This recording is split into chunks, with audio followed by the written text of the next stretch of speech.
Hi, my name is Liz Vanegas. Everyone calls me Chuly. I am wife of David Vanegas and mother of Genesis and Jezkiah.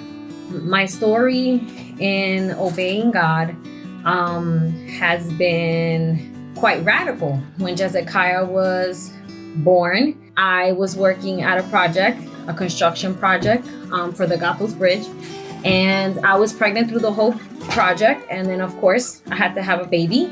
It was the hardest thing for me to just go to work and leave my 3-month-old baby.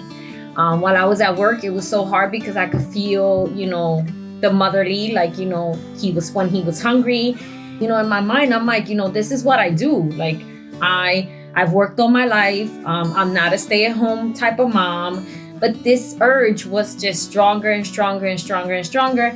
And I just couldn't get away from it. And so I went to my life group and I spoke to one of my best friends and leader. She told me, that is God tugging in your heart. And then I also, with the messages that Pastor Chris one time with the parenting series and all that stuff, it was just like, this is what you need to do. And I was like, yeah, no, that's not what I'm doing. So I kept challenging God. I was like, I'm a very successful person. And I also bring in health insurance benefits, to my household. My husband at the time was a barber, a full-time barber, and working on growing his business in real estate.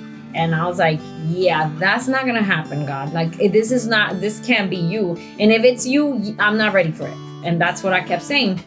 So while I was pregnant with Jezkiah, I had a car accident and I got rear-ended and I was hurt really bad.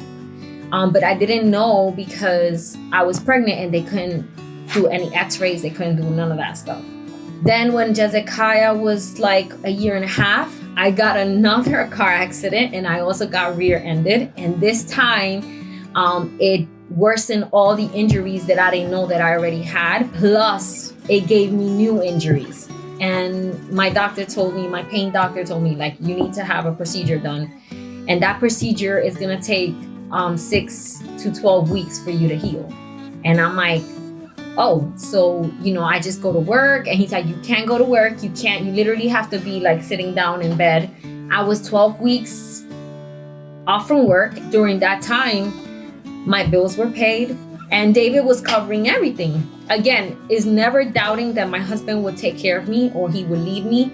It was just me, what that meant to me. That meant that I wasn't providing. That meant that I wasn't doing what I was supposed to do. My husband tells me at the time, hey, you know what? If you want, you don't have to go back to work.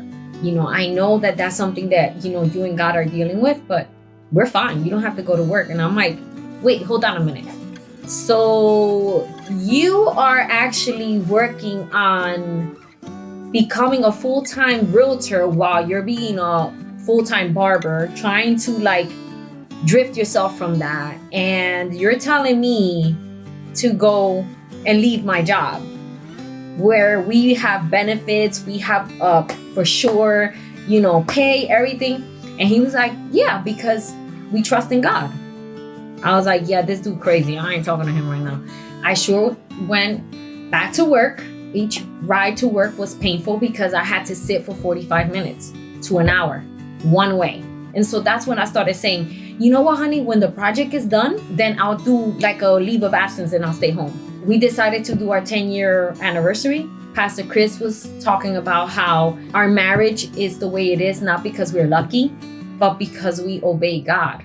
Our obedience to God is what teaches us how to love each other and how to work with each other. So, blah, blah, blah. And I was like, everybody's like, oh, it's so beautiful. He's like, but I know Chuly's working with something that God is asking her to do where she completely is going to surrender and let her husband lead. And I was like, is he crazy?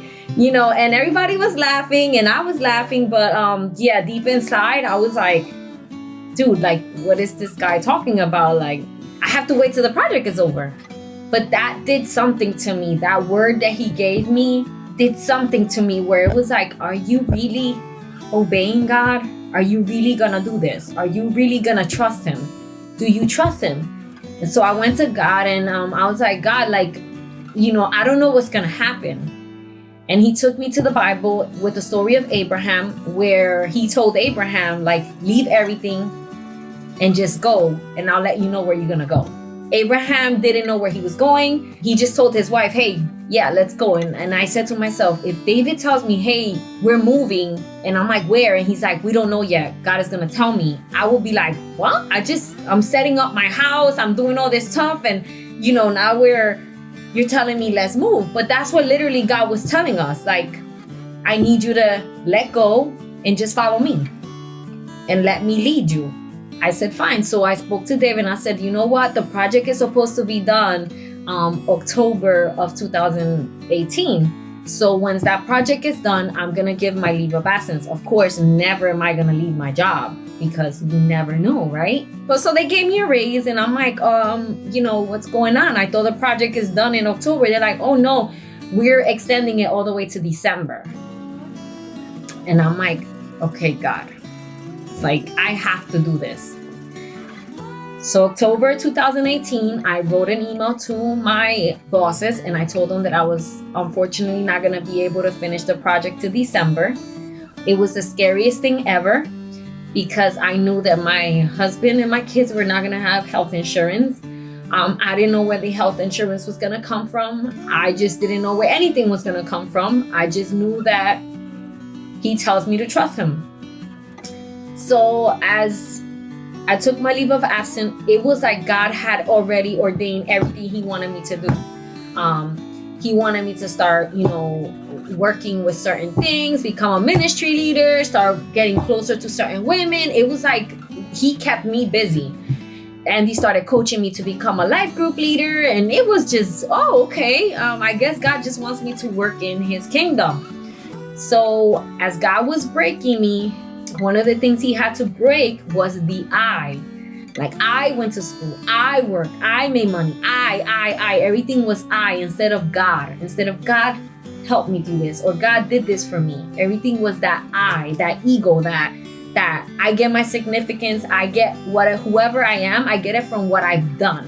And as he starts breaking me in those areas, the Spirit of God tells me, do you trust me? And I said, I mean, I'm showing it to you. I'm doing everything you asked me to do. He said, but you took a leave of absence.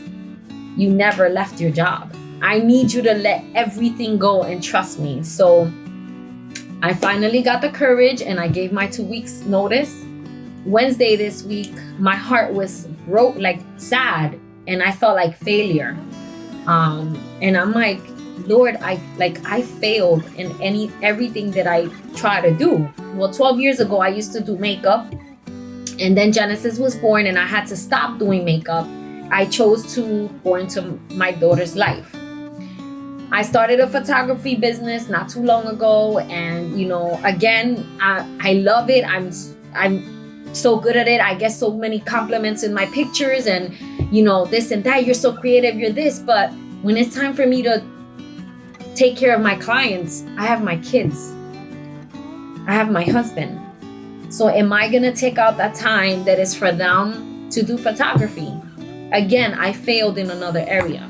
Here I start real estate and this pandemic starts, so now I'm 24 hours with my kids. There is no way that I could go do any showings. There's no way that I could continue to grow in real estate. I'm just failing in everything that I do, or everything that I get my mindset, and everything that I think I'm so good at. Like, I am so good at this stuff, but I just fail, and I'm failing my husband. So I went and I called Andy. She told me, did you hear the message on Sunday? It's basically about this. And she's like, where are you getting your significance from? Like, what do you mean you're failing? She's like, you never failed in makeup and photography. It's just not God's timing. It has not been God's timing for you. She's like, so what is God telling you? And I said, God's telling me to support and love my husband, to love into my kids, and to pour into the women that he's put in my life as my life group. And I'm like, and I'm doing that already, but that's not what I'm asking God. I want him to tell me what he wants me to do as a career. Like, this is who I am. This is what I do. Like, what is it that he wants me? And I've been asking him for the last 6-8 months and he doesn't answer. All he tells me is, love your husband, love your kids, pour into these women. I'm like, I'm already obeying you in that area. And Andy's like, well, that's all he's asking you. We don't know what's going to happen in September or a few months from now. He might ask you to do something else. We don't know that.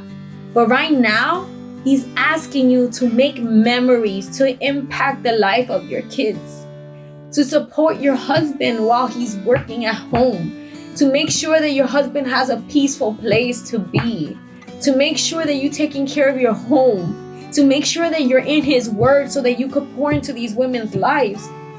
And it just hit me. I'm like, that's all he wants from me. Is that all?